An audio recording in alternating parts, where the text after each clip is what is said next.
Si tu te demandes si tu dois proposer en tant que praticien ou thérapeute une offre pour le Black Friday, parce que tu vois passer dans ta boîte aux lettres des dizaines d'emails qui te proposent des offres pour le Black Friday, eh bien écoute cette vidéo puisque je vais te partager mes réflexions en tant que consommatrice mais aussi entrepreneur sur mon avis sur le Black Friday et notamment dans ton cas si tu es une praticienne du bien-être.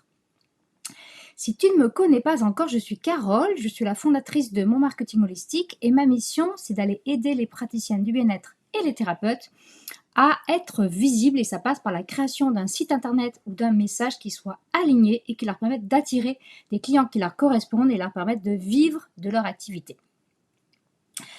Alors, je vais prendre mes notes et n'hésite pas si tu es en live à venir échanger avec moi parce que c'est un sujet, je sais, qui vous intéresse beaucoup.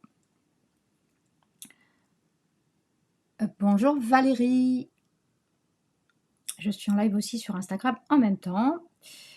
Alors, je reprends mes notes. Donc, j'imagine si tu es comme moi, en plus moi je suis beaucoup de gens à la fois en français et en anglais, et donc techniquement aujourd'hui où je suis en live, là aujourd'hui on est le 25 novembre, c'est le premier jour du Black Friday. Donc à moins que tu aies vécu dans une grotte ces 5 dernières années, j'imagine que tu es au courant de ce que c'est. En tout cas, j'imagine que ta boîte mail, elle sait que ça existe, voilà. Donc si on fait un petit historique du Black Friday en France, moi je dirais que ça fait à peu près 5 ou 6 ans qu'on commence vraiment à en parler, en tout cas qu'on reçoit plein de messages. Et à l'origine, le Black Friday, c'est un événement promotionnel américain qui a lieu dans tous les magasins, plutôt les magasins physiques au départ, le lendemain de Thanksgiving. Et moi j'ai découvert ça pour la première fois en 2007. J'étais partie en voyage à New York et il se trouvait que ça tombait voilà, le week-end de Thanksgiving. Et donc j'ai découvert j'étais un peu hallucinée de voir les gens qui faisaient la queue pour profiter d'énormes réductions. Et pour un Français, c'est étonnant parce que ça n'existait pas du tout chez nous, on n'en parlait pas du tout. Et il y avait d'énormes réductions à un mois de Noël, voilà. Et puis avec le développement du e-commerce, je te parle de 2007, donc le e-commerce n'était quand même pas aussi développé qu'aujourd'hui, eh bien les Américains ont aussi ajouté un autre événement qui a lieu le lundi suivant le Black Friday, donc c'est lundi prochain, qui s'appelle le Cyber Monday. Donc clairement, le Black Friday, c'est pas trop dans notre culture en France, même en Europe.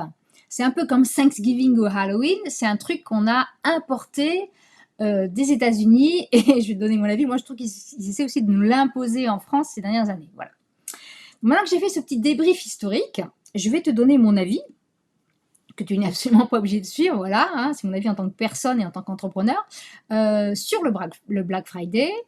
Et puis la question c'est, est-ce que, peut-être que tu te poses, j'imagine, est-ce que toi, en tant que praticien du bien-être ou thérapeute, tu dois proposer des réductions, peut-être c'est peut-être un peu tard maintenant, même si on en reparlera après, sur tes services, sur tes prestations, à l'occasion du Black Friday. Est-ce que tu as peut-être des clients, dis-moi si tu me regardes en live, je vois qu'il y a 3 personnes qui sont là, dites-moi si vos clients vous posent la question, c'est est-ce que vous allez faire une réduction sur vos offres, sur vos services, à l'occasion du Black Friday.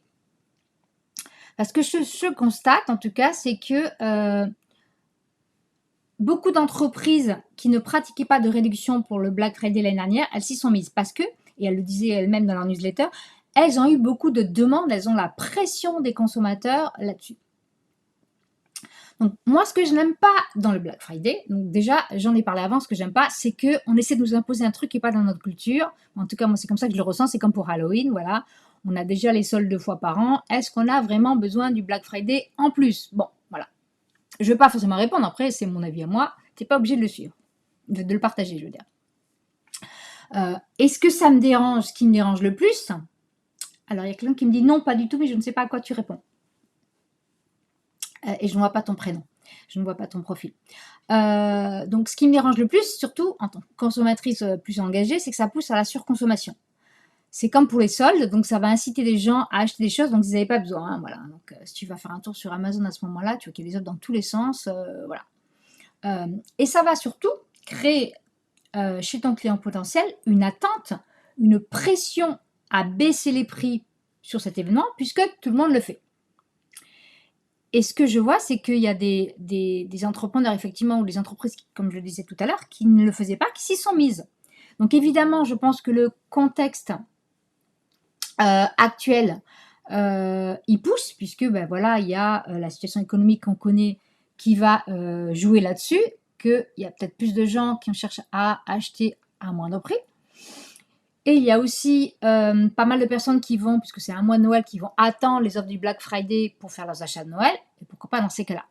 Mais ce que je constate aussi depuis ces 2 dernières années, mais surtout cette année-là, c'est que la plupart des entrepreneurs en ligne, ceux qui sont coachs en ligne, etc., ils n'attendent même plus le jour du Black Friday. Ils font des offres pré-Black Friday, donc ils les lancent 1 jour, 2 jours, 3 jours, voire 1 semaine avant, pour éviter qu'elles soient noyées dans la pile d'emails qui arrivent aujourd'hui. Et donc à ce rythme-là, je me dis, moi, je constatais, je me dis, dans 2 ans, en fait, il y aura plus de Black Friday, ou alors ça va durer 2 semaines. Donc, c'est même plus Friday, maintenant c'est Black Week, hein, on va dire. Ça va être quinzaine maintenant. Voilà. Donc voilà mes réflexions déjà sur le Black Friday. Donc, est-ce qu'il faut boycotter le Black Friday? En tant que consommateur, j'ai envie de te dire, c'est à toi de décider où va ton argent. Et c'est valable quelle que soit la période de l'année. Donc, c'est à toi de décider si tu veux acheter chez Amazon, si tu veux acheter chez un petit producteur. Voilà, c'est toi qui décides, hein. Comme disent les Anglais, ils disent tu votes avec tes pieds. Donc, en gros, c'est tu votes avec ta carte bleue. Tu votes avec ta carte bleue. Si tout le monde boycotte, eh bien, ça s'arrêtera. Voilà. Maintenant, moi, la plupart des marques que j'achète, de toute façon, elles ne font pas de Black Friday parce que ça va être des marques plutôt engagées ou des marques qui n'en font pas parce qu'elles partent du principe que voilà, c'est des petites marques, des petites entreprises et dans ces cas-là, elles n'ont pas forcément les moyens de faire des grosses marges et elles l'expliquent à leurs clients et c'est assez OK de proposer. Donc là, la question ne se pose pas. La plupart des marques engagées n'en font pas ou assez peu, ou elles vont faire des remises assez limitées, voilà. Et elles annoncent la couleur, donc c'est connu, elles le savent. Là où ça peut avoir du sens, c'est si ça te permet des choses que de toute façon tu aurais achetées, des choses qui te sont vraiment utiles, des choses que tu vas acheter auprès d'une entreprise qui partage ton éthique et tes valeurs, si tu peux l'avoir un petit peu moins cher avec une petite réduction, mais que ça n'empêche pas cette entreprise de vivre, on ne va pas te proposer 50% de remise, pourquoi pas? Là, il n'y a pas de souci. Mais sinon, si c'est pour t'inciter à acheter des choses dont tu n'as pas besoin, voilà. Donc personnellement, moi, comment est-ce que j'utilise le Black Friday? Eh bien, comme je te dis, pour les produits physiques, aucun, puisque la plupart des marques éthiques ou engagées ou écologiques, elles en proposent rarement, en fait. Bon, c'est assez rare. Elles communiquent là-dessus. Sinon, moi, je m'en sers pour acheter plutôt des formations en ligne, et je vais revenir là-dessus, sur des trucs, des points très techniques, vraiment des petites formations où j'ai besoin d'apprendre un truc technique, comment faire ça, moi, pour me former moi, pour après retransmettre l'information à mes clientes. Donc, je me forme beaucoup auprès des États-Unis. Donc là, il y a plein d'offres. Ça me permet aussi d'avoir des réductions, puisque là, beaucoup des outils que j'utilise, c'est des outils souvent anglo-saxons. Donc, d'avoir des réductions, si je veux changer de plan sur mon outil, il y a une offre à ce moment-là. Mais de toute façon, si j'en ai pas besoin, je le fais pas. Et si j'en ai besoin, je me dis, autant attendre fin novembre, puisque je vais payer un petit peu moins cher. Donc, si toi, tu es micro-entrepreneur et ça fait partie des choses, tu ne peux pas défalquer des dépenses, tu peux pas, à moins que tu sois en société, enlever des dépenses, eh bien, dans ce cas-là, autant attendre cette offre-là si tu sais que tu vas avoir besoin de cet outil-là, puisque tu vas payer un petit peu moins cher. Donc, moi, je m'en sers comme ça, soit pour investir sur des points très particuliers où j'ai besoin de me former, j'ai dit, tiens, ça va être l'occasion, j'avais prévu de me former sur ce sujet-là, il y a telle offre, je vais la prendre, puisque de toute façon, je l'aurais acheté. Mais sinon, non, quoi, voilà. Alors, maintenant, la question bonjour Hélène.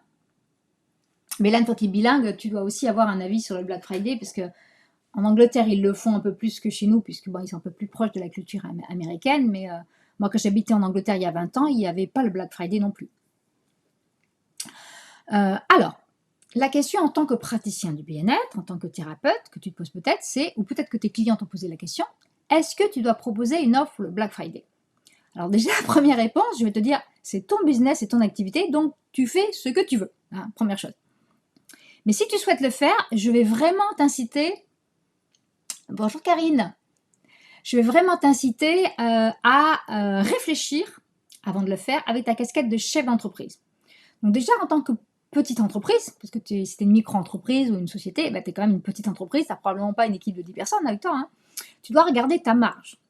Donc, tu dois éviter de regarder les stratégies des entrepreneurs plus avancés parce que c'est pas une bonne idée, parce qu'ils ne sont pas au même niveau que toi. Eux, ils ont peut-être une équipe, ils ont peut-être un volume sur leur liste email ou un volume de clients potentiels qui est tellement gros qu'ils peuvent se permettre, c'est comme on va prendre l'analogie de la grande distribution, eux, ils ont un nombre de clients qui est énorme, ils ont une grosse pression, il faut aussi pression sur leurs fournisseurs, et donc ils peuvent se permettre de vendre, alors on ne va pas dire à prix coûtant, parce que ça c'est interdit par la loi, mais de baisser leur prix de façon drastique, parce qu'ils vont se récupérer sur le volume. Toi, ce n'est pas ton cas. Toi, tu as probablement un nombre de clients qui est moindre, avec un prix plus élevé, et c'est le modèle économique que je te recommande, puisque de toute façon, c'est le plus facile pour atteindre un chiffre d'affaires raisonnable. Donc, si tu réduis beaucoup ton prix, tu vas réduire ta marge et tu ne vas pas t'y retrouver. Donc, ce n'est pas forcément une bonne idée de faire ça.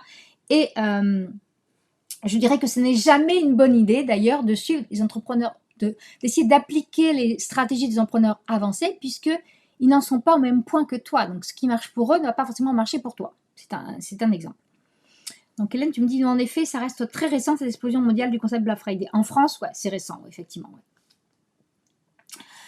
Alors, donc si tu le fais, vraiment, il y a une chose, donc outre de regarder ta marge, une chose que je te recommande vraiment d'éviter de faire, c'est de réduire le prix sur tes services. Parce que qui dit service se dit du temps à toi, du temps avec toi, je veux dire. Donc du temps avec toi, ça a un coût, ça a un prix, ça a une valeur. Donc, c'est pas parce que c'est le Black Friday que la valeur de ton temps va diminuer. Il n'y a pas de raison de réduire le prix de tes séances. Il n'y a aucune raison de réduire le prix de tes accompagnements qui impliquent de l'accompagnement en individuel ou en groupe. Franchement, je ne te recommanderais jamais de faire ça. Et d'ailleurs, la plupart des entrepreneurs que je vois même aux États-Unis ne le font pas. Ce qu'ils font, c'est de proposer des formations en ligne, où là, c'est des choses pour lesquelles tu as travaillé une fois, pour le mettre en place. C'est automatisé, par exemple. En tout cas, c'est sur une plateforme ou quelque part sur ton site, peu importe, mais c'est quelque chose que tu as enregistré, tu as livré une fois, et ça ne te coûtera pas du temps de ta personne, on va dire, du temps de ton temps, de le vendre. Donc, tu peux l'amortir dans ces cas-là, tu peux te permettre, puisque ça a déjà été créé, de réduire le prix. Évidemment, tu n'es pas obligé de faire 50% non plus. Tu peux aussi faire, et c'est ce que fait pas mal de personnes, de proposer une offre spécifique, et déjà quand je dis Black Friday, après on verra la période, spécifique que tu ne proposes pas d'habitude en reprenant un de tes formations, produits digital, on va dire. Donc quand je dis produit digital, ça peut être un atelier que tu as déjà fait, tu peux le proposer à la vente, tu l'as enregistré, tu as le replay, tu peux le proposer à la vente. Ça peut être aussi des MP3 de méditation ou d'hypnose. Ça peut être un e-book, ça peut être en fait tout ce que tu veux de manière que ça n'implique pas du temps avec toi. Ça a déjà été fait, c'est déjà fait. Tu n'as plus qu'à le relivrer et le repackager sous notre forme. Donc ça, tu peux éventuellement le regrouper, faire un petit package va être une offre exclusive que tu vas proposer qu'à certains moments de l'année. Alors, est-ce que tu dois le proposer au moment du Black Friday?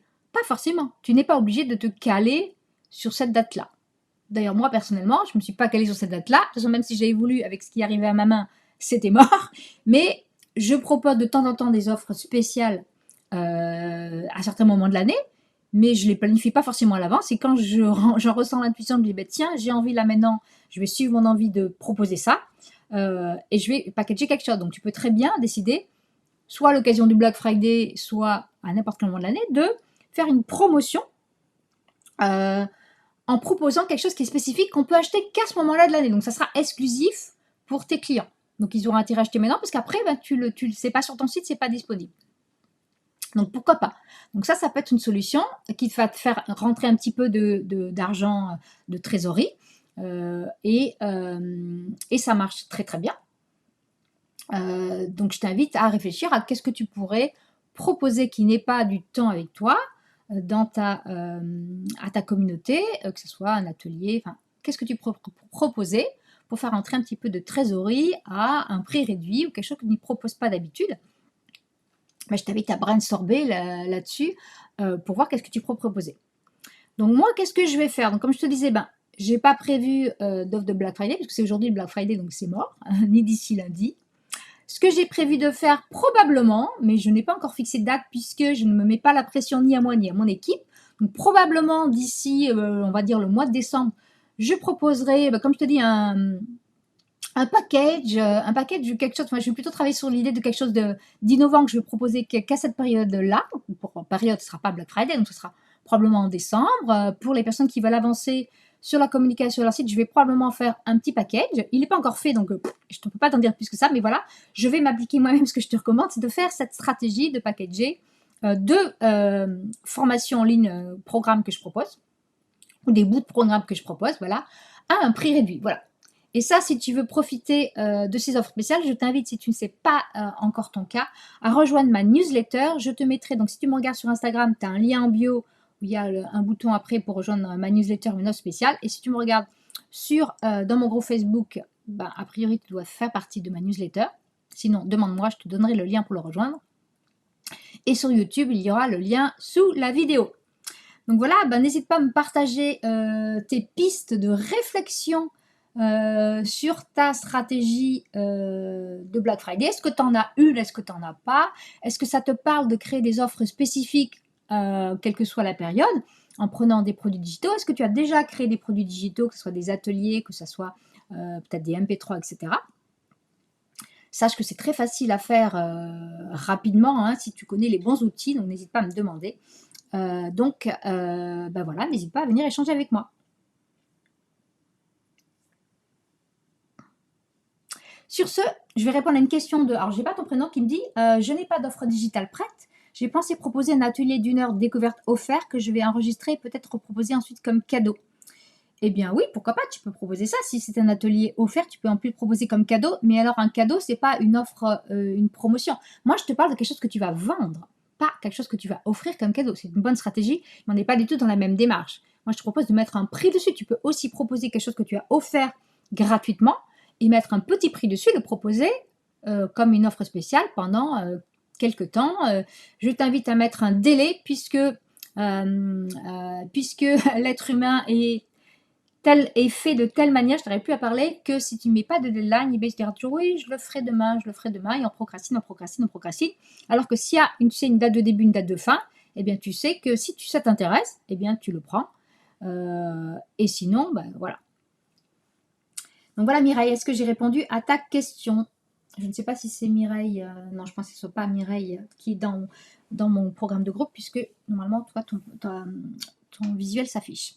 Donc voilà, si vous avez d'autres questions, ben, je suis disponible dans les commentaires. Et sur ce, je vous dis à bientôt.